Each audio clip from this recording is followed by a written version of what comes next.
नमस्कार दोस्तों, कैसे हैं आप लोग। क्या चल रहा है आप लोगों का, स्टडी ठीक चल रही है। चलो खैर, लास्ट क्लास में क्या पढ़ा था याद है आप लोगों को। हाँ, वेरी गुड। देखिए आप ध्यान दें, हम लोगों ने लास्ट क्लास में पढ़ा था ट्रैकेस्टोमी। ट्रैकेस्टोमी का क्लासिफिकेशन हम लोग पढ़ रहे थे। ट्रैकेस्टोमी के कुछ पर्पस हम लोगों ने बताए थे। ट्रैकेस्टोमी जो हम लोगों ने पढ़ा था उसके कुछ इंडिकेशंस बताए थे। और मैंने आपको कहा था कि ट्रैकेस्टोमी एक वो प्रोसीजर है जो इमरजेंसी प्रोसीजर है, और ये इमरजेंसी प्रोसीजर हर उस कंडीशंस में यूज़ लिया जाता है जब पेशेंट को अपर एयरवे क्या हो जाता है बेटा, ब्लॉक हो जाता है। तो देखो हम लोग क्लासिफिकेशन पढ़ रहे थे, याद कर लीजिएगा, जिसके अंतर्गत मैंने आपको बता दिया था कि क्लासिफिकेशन जो ट्रैकेस्टोमी का करते हैं वो मुख्य रूप से 3 प्रकार से करते हैं। याद होगा आप लोगों को। देखो क्लासिफिकेशन जो मैंने आपको बताया था ट्रैकेस्टोमी का, अब ये जो क्लासिफिकेशन था उस क्लासिफिकेशन के अंतर्गत हम लोग पढ़ चुके हैं अकॉर्डिंग टू प्लेसमेंट।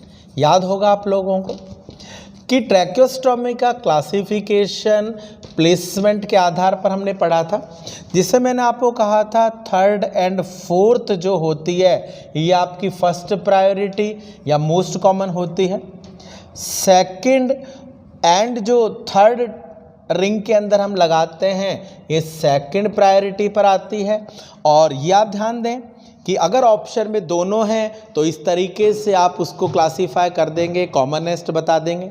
नहीं है तो जैसे जैसे ऑप्शन है वैसे आप ध्यान दे सकते हैं। चलो साहब, नेक्स्ट आज जो हम लोग पढ़ रहे हैं, हम लोग पढ़ेंगे classification according to situation of tracheostomy. भाई सिचुएशन के आधार पर भी हम ट्रैकेस्टोमी को क्या कर सकते हैं बेटा, क्लासीफाई कर सकते हैं। अब सिचुएशन क्या है तो आप सुन लीजिएगा। भाई यहाँ हम लोग बात कर रहे हैं क्लासिफिकेशन ऑफ ट्रैकेस्टोमी, और नेक्स्ट जो क्लासिफिकेशन आप बता रहे हैं किस आधार पर, classification according to situation.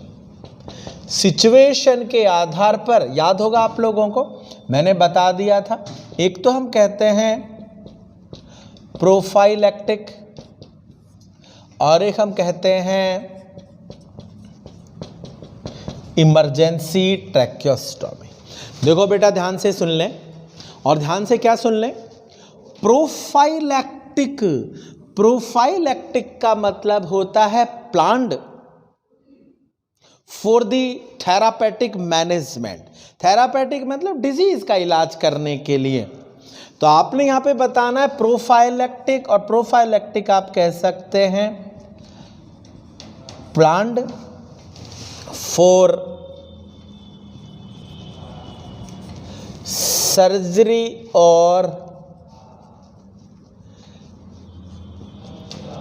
Therapeutic management.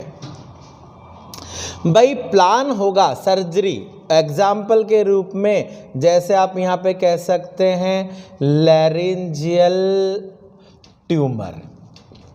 भाई मान लो पेशेंट को लैरिंग्स में ट्यूमर वगैरह है तो हम लोग सोच समझकर प्लानिंग के आधार पर इसको परफॉर्म कर सकते हैं। और जो प्लानिंग के आधार पर परफॉर्म होती है प्रोफाइलैक्टिक इलाज के लिए, सर्जरी के लिए, सोच समझ करके, ये आपने बताना है कहाँ कहाँ परफॉर्म कर सकते हैं। तो यहाँ पर आप लोग यूज़ कर सकते हैं 2nd, 3rd और 3rd, 4th दोनों में से कोई भी यूज की जा सकती है। That is depend on the choice of anaesthetist और सर्जन।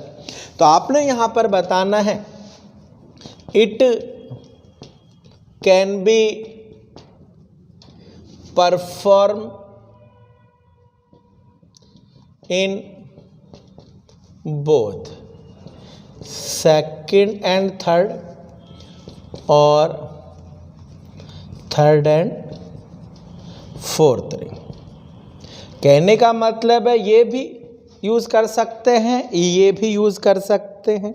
और मैं आपको बता दूं कि जो प्रोफाइलैक्टिक होती हैं वहाँ पर जब हम प्लानिंग करते हैं तो प्लानिंग करने का हमारा मेन पॉइंट क्या है।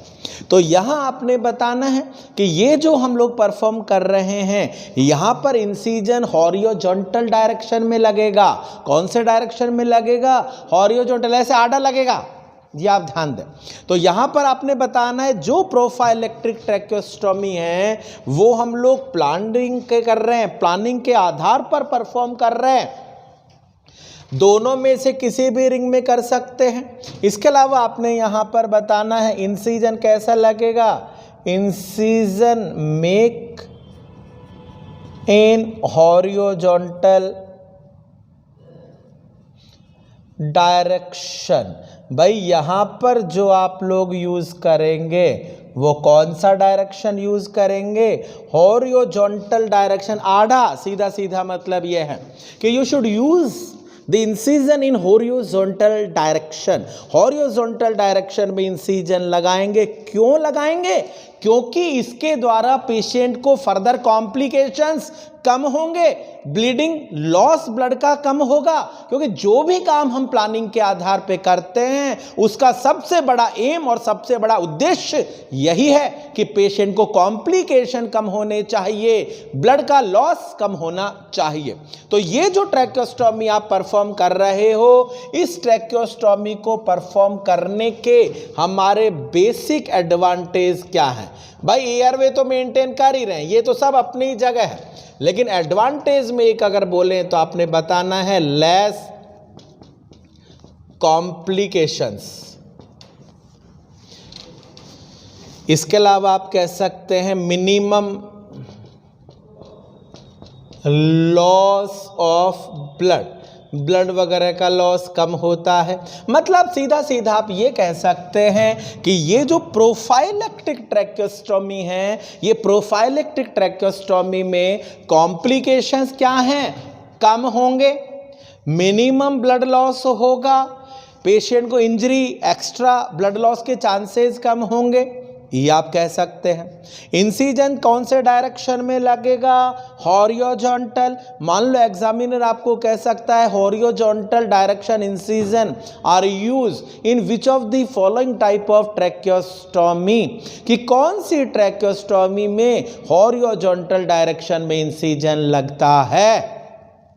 तो सीधा सीधा नाम आएगा prophylactic tracheostomy.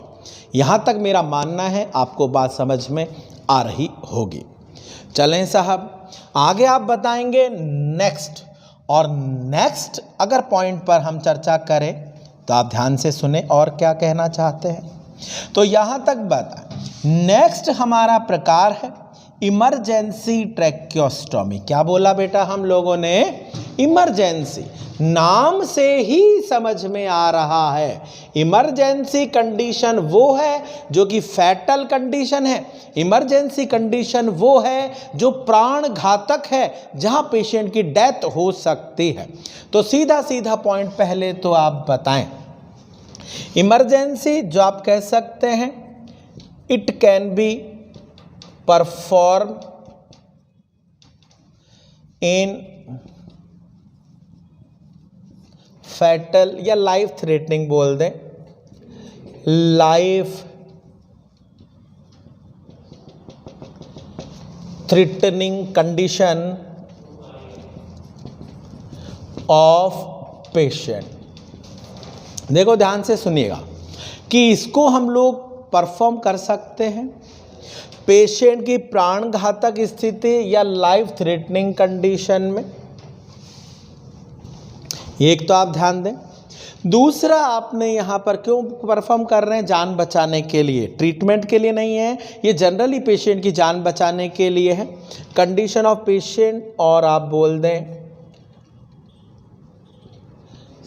Saving the life, life की सुरक्षा के लिए है। कहाँ परफॉर्म होगी? तो ये आपने बताना है it is perform only in third and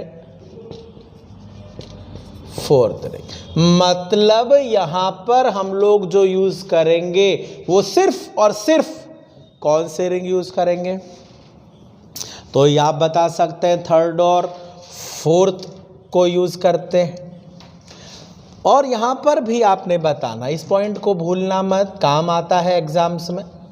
इसके अलावा आपने बताना है इंसिजन जो लगेगा, इंसिजन मेक इन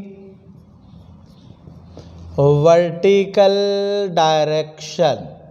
भाई ये जो ट्रैकियोस्टोमी है, इस ट्रैकियोस्टोमी में इंसिजन जो लग रहा है वो कौन से वर्टिकल का मतलब होता है ऐसे बिल्कुल सीधा, गर्दन में एकदम सीधा। इससे फायदा क्या होगा? एयरवे ब्लॉक होने, एयरवे ओपन आसानी से हो जाएगा।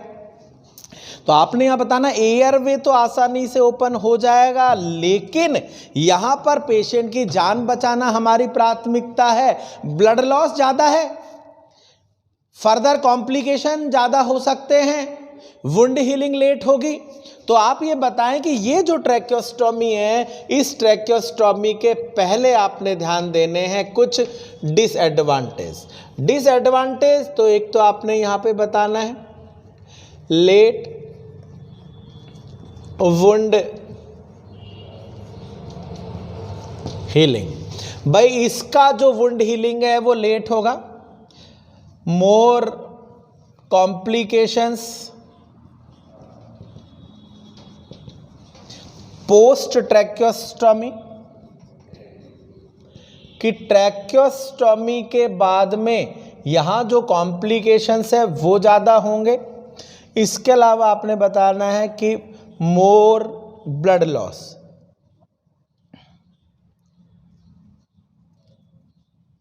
या सीवियर ब्लड लॉस बोल दो यार, सीवियर ब्लड लॉस। अब देखो बात को ध्यान से सुने, लेकिन यहां पर ब्लड लॉस ज्यादा होगा, कॉम्प्लिकेशन ज़्यादा हो सकते हैं, वुंड लेट भरेगा, लेकिन जान तो बच ही जाएगी ना। और ये हम लोग लाइफ को सेव करने के लिए ही कर रहे हैं, क्योंकि यहाँ जब हम सीधा इंसिजन लगाएंगे तो ऐसी स्थिति में इंसिजन बड़ा होगा तो हीलिंग भी लेट होगी। हाँ है ना भाई, आसानी से लगा रहे हैं, लेकिन फिर भी रिस्क तो है ही ना, कोई भी इंसिजन लगता है तो ये आप बता सकते हैं। एडवांटेज पूछे तो आपने बताना है सबसे जल्दी अगर एयरवे ओपन किया जा सकता है तो इसी तरीके से ओपन किया जा सकता है। तो मान लीजिए अगर एग्जामिनर आपको बोलता है कि भाई कि कौन सी ट्रैकियोस्टोमी है जहां पर एज सून एज जल्द से जल्द एयरवे को ओपन किया जा सकता है, तो नाम आप कौन सी ट्रैकियोस्टोमी का लोगे? इमरजेंसी ट्रैकियोस्टोमी का नाम लेंगे। तो इन पॉइंट को ध्यान देते चलें और बात को समझते चलें साहब, यहां तक बताएं। ये तो पता है हम पढ़ क्या रहे हैं, हम पढ़ रहे हैं क्लासिफिकेशन ऑफ ट्रैकियोस्टोमी। ट्रैकियोस्टोमी का क्लासिफिकेशन प्लेसमेंट के आधार पर, सिचुएशन के आधार पर। भाई ट्रैकियोस्टोमी तो सेकंड थर्ड फोर्थ में ही होनी है, सिर्फ हमने आगे क्लासिफिकेशन कर दिया है कि प्लेसमेंट, ड्यूरेशन। चलो खैर, आगे आपने बताना है नेक्स्ट, और नेक्स्ट आप ध्यान दें, क्लासिफिकेशन कर रहे हैं ट्रैकियोस्टोमी का, और क्लासिफिकेशन जो कर रहे हैं वो नेक्स्ट किस आधार पे करेंगे? तो आगे आप बताओ। क्लासिफिकेशन अकॉर्डिंग टू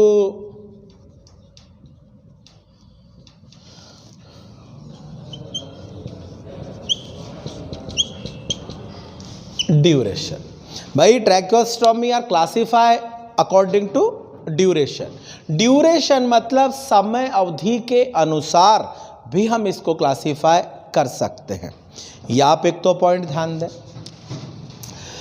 अब यहां पर आपने बताना है कि ये जो क्लासिफिकेशन है इसमें एक तो आप कह सकते हो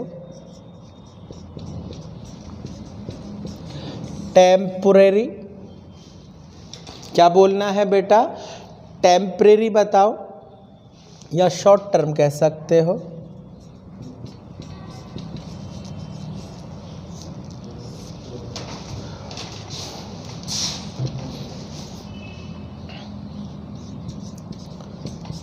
लॉन्ग टाइम, या आप कह सकते हो परमानेंट। देखो बेटा ध्यान से सुनिएगा कि शॉर्ट टर्म या टेम्परेरी हम लोग जो लगाते हैं वो हम लोग लगाते हैं 14 से लेकर के 21 दिन, या आप बोल सकते हैं 2 to 3 वीक। इसको अंडरलाइन कर लेना।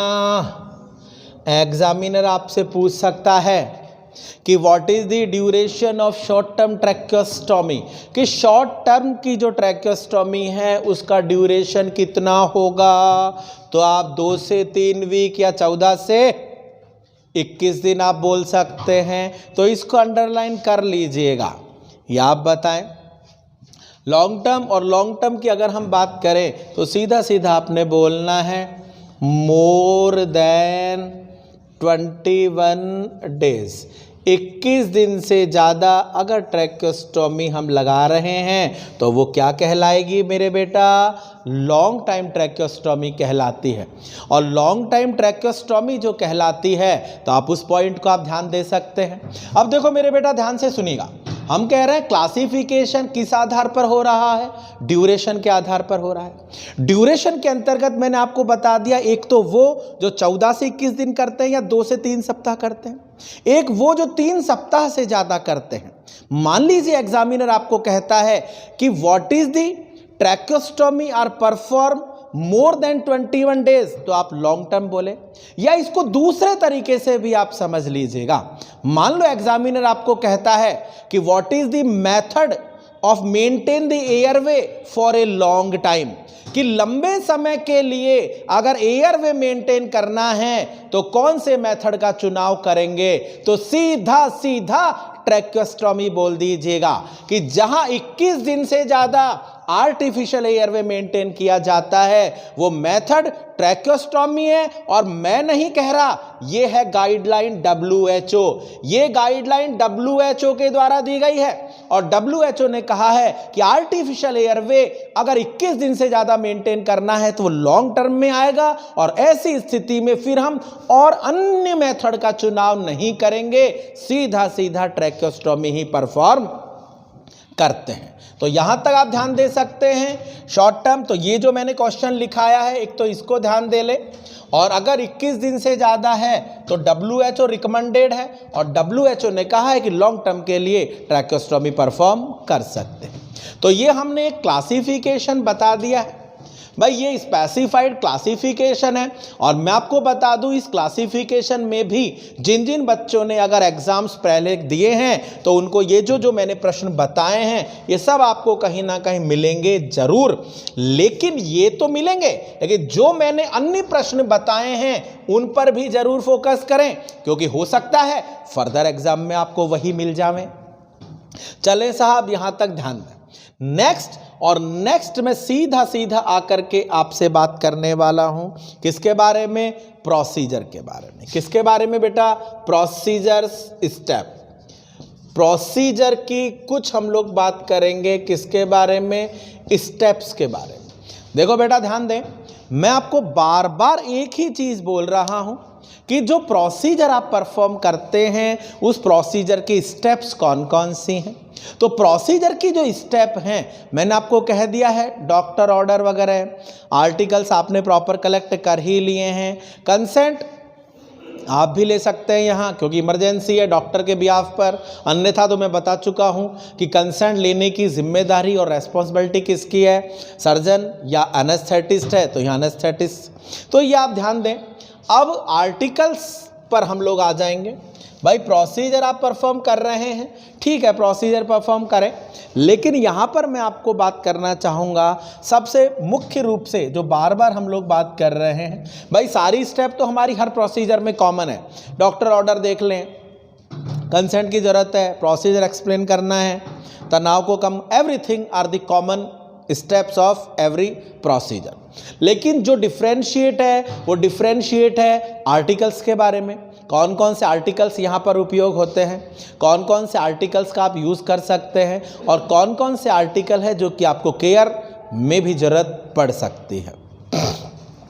देख लीजिएगा, सुन ले। सबसे पहले अगर हम बात करें तो आपने यहां जरूरत पड़ने वाली है ट्रैकियोस्टोमी ट्यूब की। भाई ट्रैकियोस्टोमी सेट चाहिए होता है ना बेटा, तो ट्रैकियोस्टोमी सेट में क्या चाहिए, ट्रैकियोस्टोमी ट्यूब चाहिएगी। देखो बेटा, ये जो ट्रैकियोस्टोमी ट्यूब आप लोग लेते हैं, इस ट्रैकियोस्टोमी ट्यूब के बारे में थोड़ा सा फोकस कर लीजिएगा। कैसे, तो आप ध्यान दें कि ट्रैकियोस्टोमी ट्यूब अलग अलग नंबरों से आती हैं। भाई अगर हम यहाँ नंबरों की बात करें तो आपने एक तो बताना है कि भाई एडल्ट बेस किसके बारे में, एडल्ट, और एडल्ट अगर हम कहते हैं तो 8 से लेकर 9.5 mm साइज की ये ट्यूब आती है। ध्यान से सुन लीजिएगा कि ट्रैकियोस्टोमी ट्यूब है, और ट्रैकियोस्टोमी जो ट्यूब आप काम में लेते हैं ये 8 से 9.5, ये आपके एग्ज़ाम में पूछी जा चुकी है जोधपुर एम्स में, तो एक तो आप ध्यान दे सकते हो। दूसरा आपने यहाँ पर बताना है भाई, जैसे चाइल्ड एज ग्रुप आप लोग यूज़ करते हैं तो चाइल्ड एज ग्रुप में फिर आप 5 से 6 यूज़ कर सकते हैं, टीनेजर के अंदर आप 7 से 8 यूज़ कर सकते हैं। तो बेसिक पॉइंट यहाँ पर यही है कि भाई चाइल्ड में तो आप 5 से 6 mm साइज़ के यूज़ कर लें जैसे जैसे उम्र है, लेकिन स्पेसिफाइड जो एग्जामिनर यहाँ पर प्रोसीजर लिखते हैं और पूछते हैं वो एडल्ट बेस ही है। तो हमारा भी जो मुख्य फोकस होगा वो किस पर होगा, एडल्ट बेस ट्रैकियोस्टोमी ट्यूब। अब ये जो ट्रैकियोस्टोमी ट्यूब है, ध्यान से सुनिएगा भाई, ये तो ठीक है हमने बता दिया, एक नंबर वाली बात है जो आप लोगों ने देखा भी होगा, सुना होगा। बहुत बच्चे वो जैसे एनक्लेक्स में आप पढ़ते हैं तो वहाँ पर ये फ्रेंच साइज़ वगैरह में बताई हुई है, लेकिन मैं आपको बता दूं कि हमारे यहाँ फ्रेंच साइज़ वगैरह में नहीं चलती हैं। तो बेसिक जो फोकस करें वो आप नंबर के आधार पे ही बताएं। चलें साहब, आगे हम लोग बात करेंगे नेक्स्ट। ये जो ट्रैकियोस्टोमी ट्यूब होती है, ये ट्रैकियोस्टोमी ट्यूब 2 प्रकार की है। कितने प्रकार की है, 2 प्रकार की मटेरियल। एक तो आपने यहाँ पर बताना है पीवीसी ट्यूब, और एक आपने यहाँ बोलना है मेटल ट्यूब। शायद मेटल वाली बहुत कम बच्चों ने देखी होगी, हाँ 1-2 बच्चे ज़रूर हैं जो मुझे यहाँ पर मिले भी हैं, जिनसे मेरी बात हुई है। जैसे कुछ रायपुर एम्स के स्टूडेंट्स हैं जिन्होंने बीएससी नर्सिंग वहीं से किया है, उन लोगों से मेरी बात हुई तो उन्होंने बताया भी था, जब वो पहले पढ़ने आए थे तो उन्होंने कहा था सर मेटल वाली हम लोगों ने देखी हुई है, लेकिन बहुत बच्चे हैं जो एम्स दिल्ली से भी स्टूडेंट से पढ़ के गए हैं, उन लोगों ने शायद इसको नहीं देखा है, और गवर्नमेंट कॉलेज में भी शायद ज़्यादातर जो देखा है लोगों ने वो इस वाली ट्यूब को देखा है। पीवीसी जो प्लास्टिक वाली आती है ना, ट्रांसपेरेंट वाली आती है, वो ये ट्यूब होती है। तो देखो ध्यान से सुनिएगा कि भाई ट्यूब की बात कर रहे हैं, जैसे ट्रैकियोस्टोमी ट्यूब। अब ट्रैकियोस्टोमी 2 प्रकार के मटेरियल की बनी है, एक तो है पीवीसी, और ये पीवीसी जिसको हम कहते हैं पॉलीवाइनिल क्लोराइड। क्या कहा जाता है बेटा, पॉलीवाइनिल क्लोराइड कहा जाता है। और ये पॉलीवाइनिल क्लोराइड का नाम एग्जाम में पूछा जा चुका है, और उन्होंने पूछा what is the full form of PVC. तो पीवीसी की फुल फॉर्म मतलब जितने भी ट्रांसपेरेंट आप लोग यूज़ करते हैं, सक्शन वक्शन, वो सब पीवीसी के ही बने हुए हैं। तो पॉलीवाइनिल क्लोराइड आप एक तो बताएं, पॉलीवाइनिल क्लोराइड ट्यूब है और एक मेटल की है। ये जो मेटल की बनी हुई ट्यूब आती है, ये आपके एल्यूमिनियम वगैरह आते हैं, सिल्वर या एल्यूमिनियम आप बोलते हैं, इसकी बनी हुई होती है। तो आप ये भी बता सकते हैं। जिसके अंतर्गत पहले मैं आपसे बात करना चाहूँगा मेटल वाली के बारे में। किसके बारे में, मेटल। देखो मेटल वाली जो ट्रैकियोस्टोमी ट्यूब है आप लोगों ने देखी नहीं देखी कोई बात नहीं, लेकिन आपको इसके बारे में प्रॉपर पता होना चाहिए। क्यों पता होना चाहिए, तो मैं आपको बता दूं, इसलिए पता होना चाहिए कि ये जो ट्यूब होती है ये एक तो परमानेंट पर्पज से यूज़ की जाती है। तो एक तो ध्यान दें, मेटल वाली ट्यूब पे ही हम लोग चर्चा कर लेते हैं पहले, पीवीसी बाद में। देखो बेटा ध्यान से सुनते जाएं और बात को समझते जाएं कि भाई ट्रैकियोस्टोमी ट्यूब है, और ट्रैकियोस्टोमी ट्यूब जिसके नंबर के बारे में हमने बता दिया है, आगे आपने बताना है कि जो ट्रैकेस्टोमी ट्यूब है वो दो प्रकार के मटेरियल से बनी हुई है। किससे बनी हुई है? दो प्रकार के मटेरियल से बनी हुई है।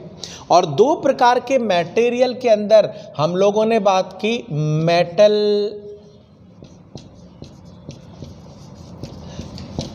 ट्रैकेस्टोमी ट्यूब। क्या बोला बेटा? मेटल ट्रैकेस्टोमी ट्यूब आपने कहा। अब ये जो मेटल ट्रैकेस्टोमी ट्यूब है, ध्यान दें, मेटल की जो ट्रैकेस्टोमी ट्यूब है हम लोग बात करेंगे इसके भी पार्ट्स के बारे। या पहले तो आप ये बताएं कि भाई यूज कहाँ कहाँ होती है। तो यूज फॉर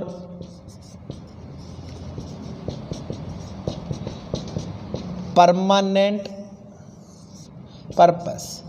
परमानेंट अगर यूज करनी हो तो हम लोग कौन सी, जैसा मुझे ध्यान है ये प्रश्न एग्जाम में आया हुआ है, एग्जामिनर ने पूछा हुआ है कि भाई परमानेंट ट्रैकेस्टोमी में हम कौन सी ट्यूब का चुनाव करते हैं।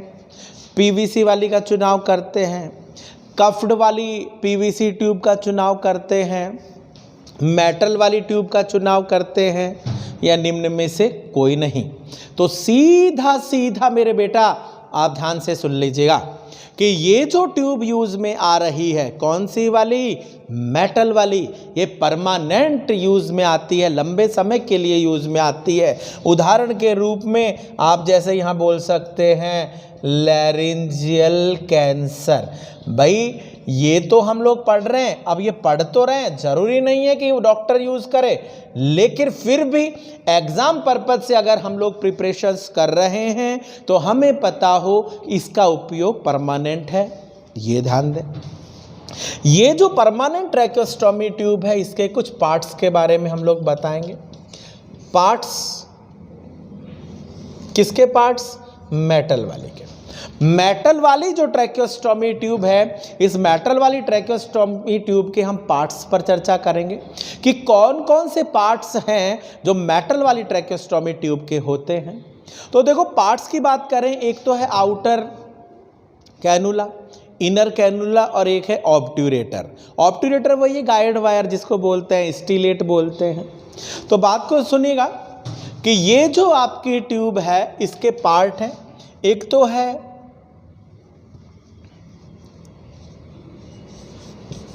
आउटर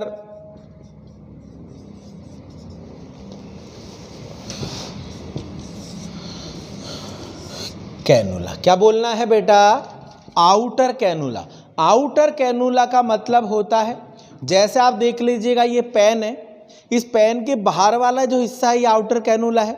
इसके अंदर की तरफ जैसे रिफल वगैरह होती है तो वो इनर कैनुला है, और जिसकी सहायता से ट्यूब में हम लोग एक वायर सा आता है उसको डालते हैं, वो ऑब्ट्यूरेटर कहलाता है। तो आप यहाँ पे ध्यान दें कि आउटर कैनुला है, और आउटर कैनुला ही है जो एयरवे को ओपन रखता है। ये रिमूवेबल पार्ट नहीं है, ये रिमूव उसी दिन होगा या तो पेशेंट की कंडीशन इंप्रूव हो जाए, पेशेंट ठीक हो जाए, या उसी दिन होगा पेशेंट इज नो मोर। तो ध्यान से सुन लीजिएगा, आउटर कैनुला जो आप बता सकते हैं permanent fix in site and do not remove. तो देखना आपने बताना है कि ये परमानेंट फिक्स होता है साइट पर, और ये वो पार्ट है कि जिसको रिमूव नहीं किया जा सकता है। तो ये आप बताएं कि outer cannula is not a removable part, ये रिमूव नहीं होता है। एक पॉइंट तो आप ये बताओ। दूसरा आपने बताना है इनर कैनुला। अरे भाई पेन लाते हो तो पेन तो आप रखते ही हो जब तक आपका वैसे ही है, रिफल बदलती रहती है ना, तो यहाँ पर बदलती रहती है का मतलब निकालेंगे, साफ करेंगे, क्लीन करेंगे और पुनः लगा देंगे। तो आपने यहाँ पे बताना है सेकंड पार्ट है जिसको हम कहते हैं inner cannula. Inner cannula is a removable part and fix in outer cannula, कि आउटर कैनुला के अंदर की तरफ होता है। तो आप ये ध्यान दें, inner cannula is a removable part to clean the mucus from. तो आपने यहां बताना है कि इनर कैनुला जो होता है वो कैसा पार्ट है, रिमूव करते हैं उसको समय समय पर, और इसको समय समय पर रिमूव करते हैं। क्यों करते हैं रिमूव? क्योंकि इस इनर कैनुला पे म्यूकस चिपक जाएगा, और म्यूकस चिपक जाएगा तो धीरे धीरे देखोगे एयरवे ब्लॉक कर सकता है। तो ऐसी स्थिति में इनर कैनुला को निकाल लेते हैं, ऊपर से गॉज वॉज लगा देते हैं। आउटर कैनुला तो फिक्स ही है ना, गॉज वगैरह लगा दिया, और आपने यहाँ पर इनर कैनुला को निकाल कर प्रॉपर उसको साफ ऑफ करके और पुनः लगा देते हैं, जिससे कि एयरवे ब्लॉक होने से पुनः रोका जा सके। तो आपने यहाँ बताना इनर कैनुला है, रिमूव कर सकते हैं। और रिमूव क्यों करते हैं? जिससे इसके ऊपर जो लगा हुआ म्यूकस है ना, उसको साफ किया जा सके। चलें साहब, यहाँ तक बताएं। इनर कैनुला की थोड़ी सी केयर बता देता हूँ, एग्जाम में आती है ये केयर आपके। तो देखो, इनर कैनुला जो आपने यूज किया है, इस इनर कैनुला की क्या बताओगे? Care of inner cannula. भाई इनर कैनुला की क्या बताएंगे बेटा? केयर के बारे में बताएंगे। किसके बारे में बताएंगे? केयर के बारे में बताएंगे। अब इनर कैनुला की केयर अगर आप कर रहे हैं तो केयर में आपका किन किन बातों पर विशेष फोकस है और किन किन बातों का आप ध्यान रखेंगे? तो सबसे पहले तो आपने यहाँ पर बताना है कि इनर कैनुला को हम लोग रेगुलरली 2 से 4 घंटे में रिमूव कर सकते हैं। पहले 24 घंटों के अंदर हर 15 से 30 मिनट में रिमूव कर सकते हैं। तो एक तो आप यहाँ पे ध्यान दें, every 15 to 30 minute remove the inner cannula. ये एग्जाम में प्रश्न आया हुआ है, एक तो इसी को ध्यान दें। फर्स्ट 24 आवर्स एग्जामिनर ने कहा कि what is the interval nurse should remove the inner cannula in first 24 hours. 24 घंटे ट्रैकियोस्टोमी के पश्चात सीक्रेशंस बहुत ज्यादा मात्रा में आते हैं। सीक्रेशंस बहुत ज्यादा मात्रा में आते हैं, और अगर सीक्रेशंस बहुत ज्यादा मात्रा में आते हैं तो हमें उसको पहले 24 घंटे बार बार रिमूव करना पड़ेगा, और वो रिमूव करने का duration every 15 to 30 minute interval बोल सकते हैं। तो आप बताएं, एवरी 15 to 30 मिनट्स इंटरवल भी लिख सकते हैं।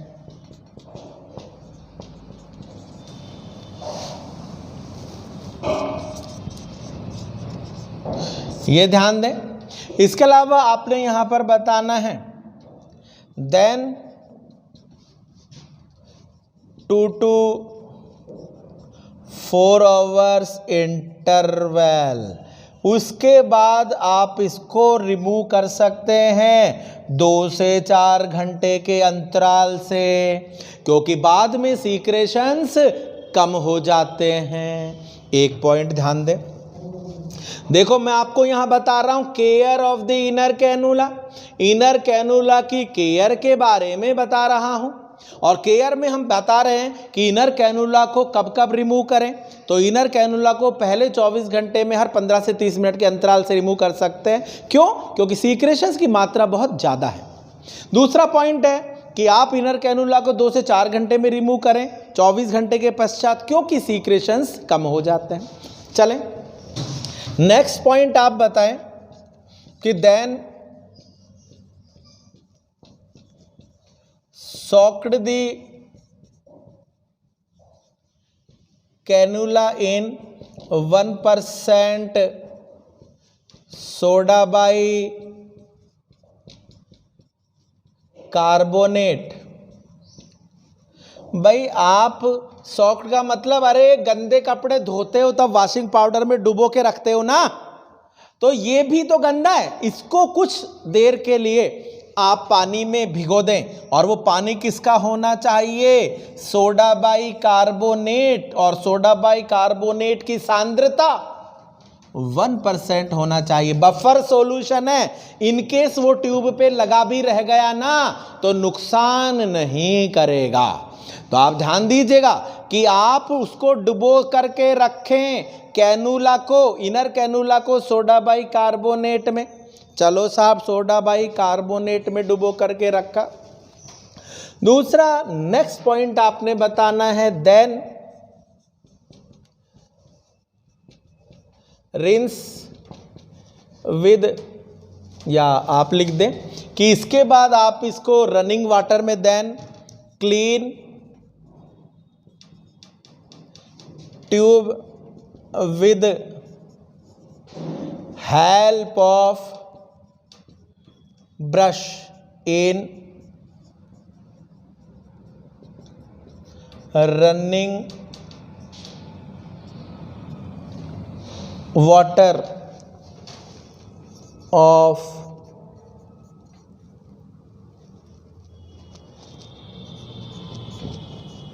टैप। नल का पानी नल के नीचे ले जाना है, नल के नीचे ले जाकर ब्रश से लेकर के रगड़ करके उसको साफ कर देना है।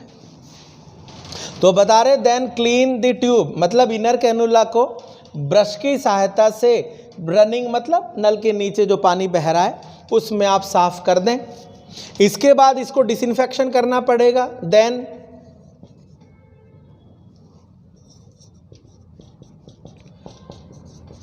Disinfection with boiling water. Boiling water में इसको उबाल दें, वही 15 से 30 मिनट के लिए। बॉइलिंग का जो समय है ना, ये आपके एग्जाम में आ जाता है, और बॉइलिंग का समय है 15 से 30, भाई कम से कम 15 मिनट के लिए।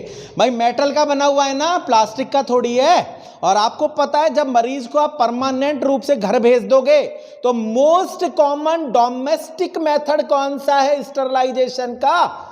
तो डोमेस्टिक मेथड है बॉइलिंग। और बॉइलिंग कितनी देर करेंगे? कम से कम 15 मिनट के लिए बॉइल करोगे। ये भी एग्जाम में आया हुआ प्रश्न है, और ये भी एग्जाम में आया हुआ प्रश्न है।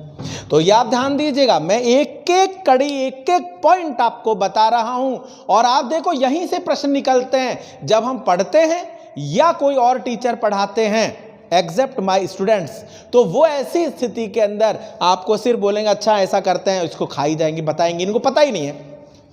लेकिन कंपटीशन में जब प्रश्न आते हैं ना तो हम फिर वहां पर झांकते रहते हैं। तो याद ध्यान दीजिएगा कि आप इसको भिगो करके रखें। मैंने बता दिया इतनी देर में निकालेंगे, निकाल लिया, भिगो दें इसको। भिगोने के बाद में इसको प्रॉपर क्लीन कर दें, डिसइंफेक्शन कर दें, और नॉर्मल होने पर पुनः लगा सकते हैं। तो यहाँ बता सकते हैं, एग्जामिनर आपको सॉल्यूशन का नाम पूछे तो सोडा बाई कार्बोनेट, आपको पूछे डोमेस्टिक मेथड तो क्या है? बॉइलिंग। बॉइल कितनी देर करना है? तो 15 से 30 मिनट। और बोले एट लीस्ट कितनी देर करना है? तो एट लीस्ट का मतलब कम से कम कितनी देर बॉइल करोगे? तो 15 मिनट आप कह सकते हैं। तो ये मैंने आपको बता दी है केयर। किसकी केयर है ये? मेटल वाली ट्यूब। और मेटल वाली ट्यूब में कौन सा? Inner cannula. तो ध्यान दीजिएगा, आउटर कैनुला, इनर कैनुला, और तीसरा आपका ऑब्ट्यूरेटर। इसमें एक पॉइंट जरूर लिख लीजिएगा यहां पहले नोट करके, avoid hot water to clean the mucus from the inner cannula.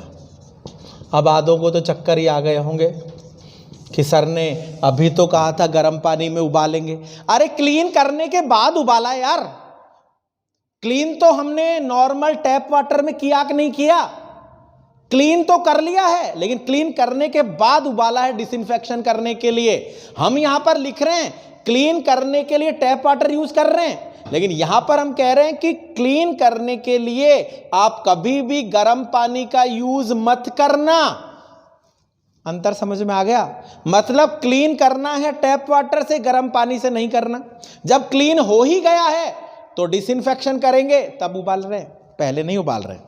तो ये आप बताएं क्यों नहीं करेंगे? क्योंकि आप ये ध्यान दीजिएगा कि जो म्यूकस है ना, गर्म पानी में अगर उस ट्यूब को डाल देंगे तो म्यूकस कोएगुलेट हो जाएगा, म्यूकस उस ट्यूब के ऊपर चिपका ही रह जाएगा।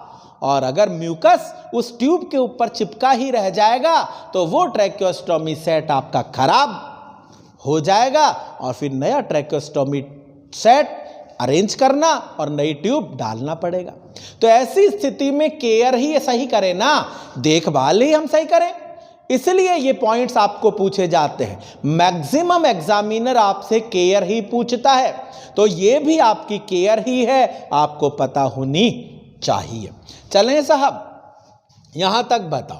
तो ये स्पेसिफाइड पॉइंट हैं, जो मैं आपको लिख रहा हूं, इन सभी के ऊपर आप प्रॉपर अपना ध्यान केंद्रित करें और प्रॉपर अपना ध्यान दे सकते हैं नहीं, देना ही है भैया, अगर सिलेक्शन चाहिए तो, और नहीं चाहिए टाइम पास ही करना है। घर वालों ने ज़बरदस्ती कह दिया कि पढ़ना है बेटा तेरे को 4 घंटे और उनको दिखाने के लिए पढ़ रहे हो, तो मैं कहता हूँ मत पढ़ो। लेकिन अगर आपने अपनी लाइफ को सुधारना है, सम्मान के साथ समाज में रहना है, दोस्तों में और परिवार में सम्मान तभी मिलेगा जब आप अपने पैरों पर खड़े हैं। उसके लिए कुछ तो मेहनत करनी पड़ेगी अच्छा पाने के लिए, तो मेहनत करें, साथ में बने रहें। नेक्स्ट हम लोग बात कर रहे हैं, पार्ट्स की बात कर रहे हैं। आउटर कैनुला हो गया, इनर कैनुला हो गया। नेक्स्ट इसका तीसरा पार्ट है आपका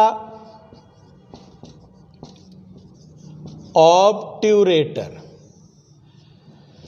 देखो बेटा ध्यान से सुनिएगा, ऑब्ट्यूरेटर के बारे में आप जरूर से जरूर ध्यान दीजिएगा। कैसे? तो आप सुन लें।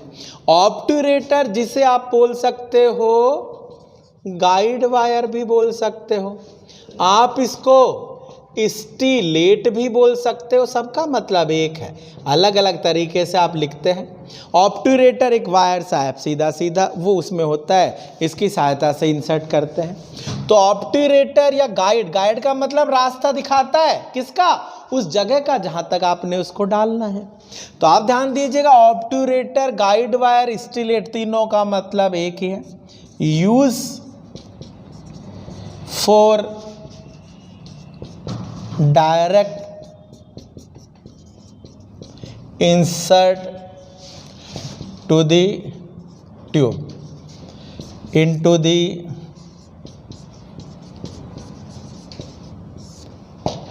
ट्रैकिया। देखिए ध्यान से सुनते जाएं कि ऑब्ट्यूरेटर जो होता है ये गाइड वायर भी बोल सकते हैं, ऑब्ट्यूरेटर जो होता है स्टीलेट भी हम बेटा बोल सकते हैं। और ये ऑब्ट्यूरेटर या जो स्टीलेट होता है ये ट्रैकियोस्टोमी ट्यूब को डायरेक्ट इंसर्ट करता है, कहाँ तक? ट्रैकिया तक, या जहां हम उसको इंसर्ट करना चाहते हैं। अब इससे रिलेटेड पॉइंट्स तो एक तो आप ध्यान दें, एग्जामिनर कई बार कहता है कि विच of the following article near bedside of a client post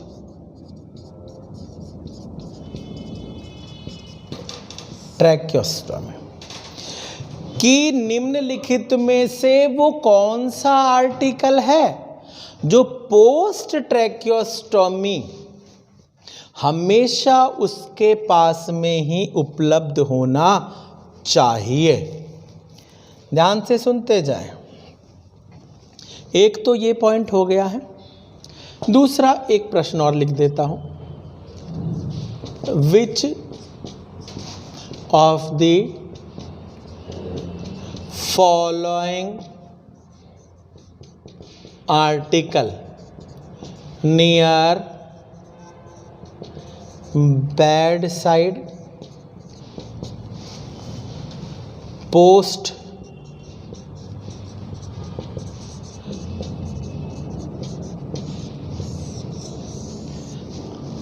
अब सुनते जाओ। Option A suction machine, Anbu bag,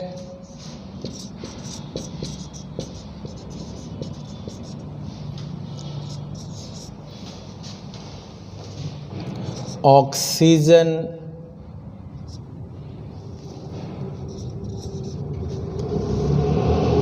भाई ध्यान से सुन लें, सक्शन मशीन हो सकती है, एम्बू बैग ऑब्ट्यूरेटर हो सकता है, ऑक्सीजन एपरेटस हो सकता है। इसके अलावा आप यहाँ पर कह सकते हैं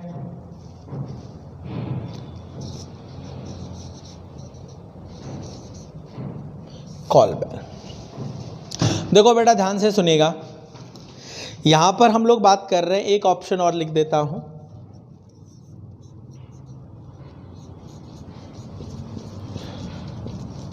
ट्रैकेस्टोमी। अब मेरी बात को ध्यान से सुन लें, पहले इस प्रश्न पर मैं फोकस आपका ले जाना चाहूंगा।